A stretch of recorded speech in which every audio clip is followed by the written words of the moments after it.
Hi everyone, and welcome to a Homebrew Journey Tasting Edition.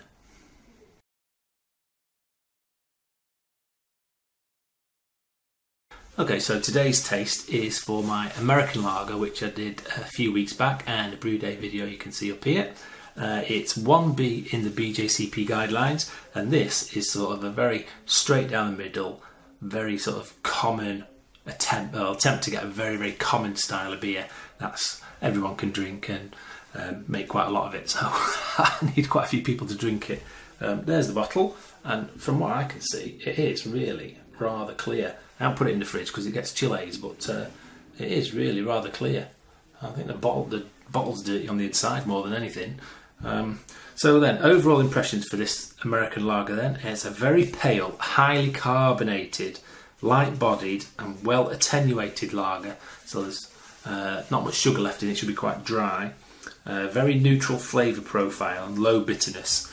Well, this has only got 9 grams of hops in it, so the bitterness is going to be really low. Aroma is low to no malt aroma, although it could be perceived as grainy, sweet or corn-like if present. So let's have a sniff. A little hiss of CO2, but not much. Let's have a see at the old appearance. Well, it's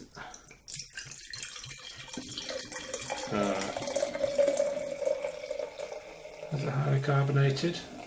No, not really. But it's nice and clear.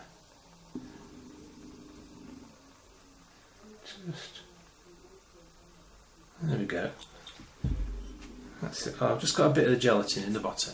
But there you go. That is not too bad at all. Reasonable head on it.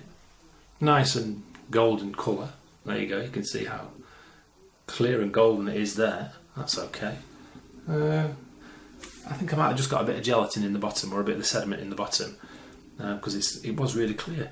But there you go. Anyway, so let's see. Low to no, where's the appearance? Very pale straw to medium yellow colour. Well, I would say that is super pale straw. So that's good. Let's go for the old aroma then. Low to no malt aroma, although it can be perceived as grainy, sweet or corn-like. Hop aroma may range from none to a light, spicy. Oh, spice. Yeah, spicy. It's got that sort of cloviness going on in it, I think. Used US-05, so it's pretty neutral yeast, really. Let's say flavour is relatively neutral, crisp, dry finish, and low to low grainy or corn-like flavour. Well, let's give it a whiz and see what it's. There's that cloviness there that you sometimes get in those German beers. So, background of fruitiness, maybe. Maybe. Let's have a taste.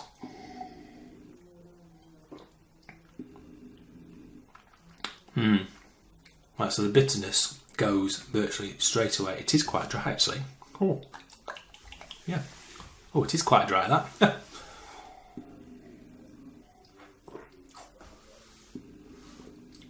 Yeah, it's not carbonated brilliantly, to tell you the truth. I had to give it a bit of a slosh, didn't I, into a glass. So it's kind of a bit more cordial-like. What I'm going to do is I'm going to leave these in the bottle a few weeks longer, and hopefully after 5 or 6 weeks they'll be much better. So they've been in 4 weeks now, so maybe another 3 weeks and see how it go. But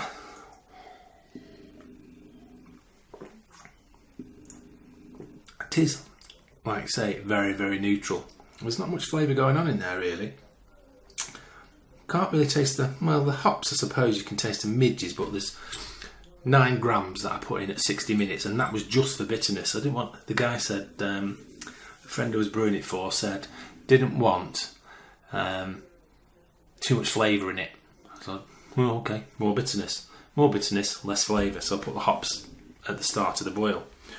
Mouthfeel low to medium. It's very light. It's highly carbonated. A slight carbonic bite on the tongue. That's that carbonation flavour that I've been getting in other videos. And you don't quite get it here. You feel the bubbles on your tongue, but otherwise it's not nearly as strong as in other beers. It says here strong flavours are a fault, so this is not faulty.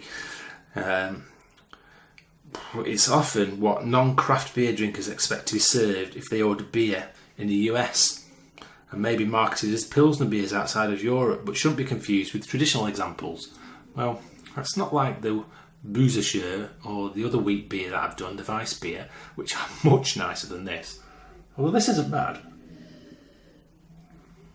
No, it's stick it in the fridge, let it cool down properly, and then have a quick swig on a really warm summer's day. Well, it's not warm and it's not summer here at the moment. It's really freezing is what it is, and it's May. Characteristic ingredients, well, 2-row barley. What has this got here? We've got USO 5 and some Kveik. Used some Kveik as well, which is why it was cleared up. OG 1045, FG of 1008, which is that dryness, and it sort of gets you at the back here. But it ended up being 4.8%, which is quite a bit stronger than the usual session beer standards, I think. Commercial examples: Budweiser, Coors, Miller, all those types of beers, the usual stuff you find at the supermarket on offer. And there you go. The tags, let's have a look at the tags. It says standard strength, pale colour, bottom fermented, lagered, North American, traditional style, pale lager family, balanced. And, it is very neutral. There's almost a fruitiness to it. There's a cloviness to it as well. But, it's a very standard, very clean, something to drink on, like I say, these hot summer days that we have on a Wednesday in July or something like that. Because we only have one hot summer day a year in the UK. But there you go. It's not too bad. It needs a bit more carbonation, but otherwise, I think that's another winner. And so, as usual, you can like and subscribe. And if you're watching this on my old personal channel, go to Homebrew Journey on YouTube, get it subscribed. Go onto the old Instagram, the Homebrew Journey, and get it liked and followed. And then as well, you can have a like and a subscribe to this channel. You can leave a comment if you want about how much I'm waffling after 7 minutes and 40 seconds. And in the end, though, why don't you go out and get it brewed?